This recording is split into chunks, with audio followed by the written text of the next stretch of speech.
பாத்திரம் நான் எதற்கும் உதவாதவன்.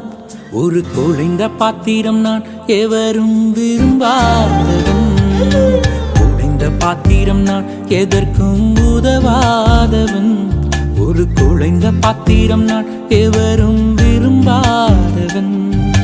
குயவன் கையில் இசையும் களிமண் போல, குயவன் கையில் இசையும் களிமண் போல, என் சித்தம் அல்ல உம் சித்தம் போலாக்கும். என் சித்தம் அல்ல உம் சித்தம் போலாக்கும். ஒடிந்த பாத்திரம் நான் எதற்கும் உதவாதவன். ஒரு குழைந்த பாத்திரம் நான் எவரும் விரும்பாதவன்.